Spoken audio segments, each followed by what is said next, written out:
Ludwig Sebastian Whitman. Hey Chris, love your work. What references to National Socialism does Hubbard make in his body of work? Seems to me that he was fascinated with Hitler. To my knowledge, he never says so, but his fascination with building an organization that is inherently fascist does hint in that direction.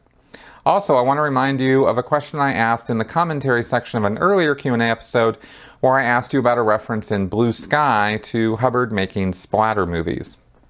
Well, I don't know anything about Hubbard making splatter movies. You might have to re-ask that question because I looked and I couldn't find it.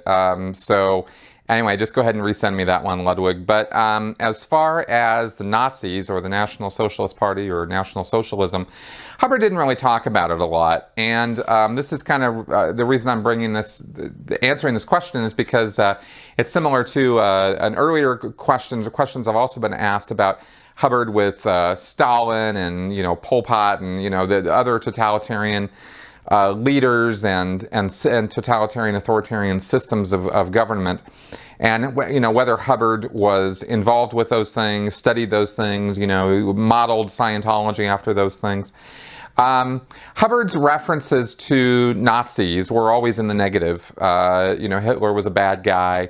There was one reference he made to Hitler being sent into Germany in a curtained off or blacked out train car from Russia, some sort of conspiratorial sort of thing that Hitler was planted in Germany as some sort of installed dictatorial leader or something. I don't know. It's one line of one policy letter. Hubbard did not elaborate on it that I ever saw other than that one line. But Hubbard put out a lot of writing that was anti-totalitarian, that was anti-authoritarian, and positioned Scientology as the thing that was the remedy or cure for authoritarianism and for enslaving man, and by man I mean mankind, right? He was kind of always positioning Scientology as the antithesis of those things. And I think from a PR, from a positioning perspective, that's of course what you would want to do in setting up an authoritarian totalitarian control system. You want to make it look and sound like it's the exact opposite of what people recognize as authoritarian, totalitarian control systems. And Hubbard was really good at it. He did it over and over again throughout his writings, where he contrasted Scientology with these things in the same way that he contrasted Dianetics with hypnotism. Dianetics has elements of hypnotism in it, right? Like right from the very start, there was a countdown, to one, I will count from 1 to 10 and you will be in a reverie state, and your eyelids will flutter and you're basically putting somebody in a trance state. And Hubbard took great pains over and over again in 1950-51 to position Dianetics as the solution to, or the counter of, hypnotism, by saying that in hypnotism they're putting people to sleep, and in Dianetics we wake them up, right? So it sounds like this witty little line, but really Dianetics is putting people to sleep. It is putting people into a trance state, and it is installing post-hypnotic suggestions, right? It actually suggestions during and after the counseling sessions. So Hubbard can make witty remarks about how Dianetics is not hypnotism and is the counter to hypnotism, but that doesn't mean that it is, right? And it's the same thing with Scientology, with the Nazis. I mean, the knowledge report system, the ethics system, the controls on every aspect of a person's life, the lack of privacy that Scientologists experience within the church, all of those things are earmarks of totalitarian control systems. But because Scientologists believe that it's all for the greater good, right? Because Hubbard again took pains to say that it had to do with one's intentions, right? You might use totalitarian control methods, and Hubbard didn't word it that way, but when he was justifying the heavy ethics, knowledge reports, these control systems, he would say, but of course, yes, those look like totalitarian control systems, but, we have the best of intentions. We're freeing man.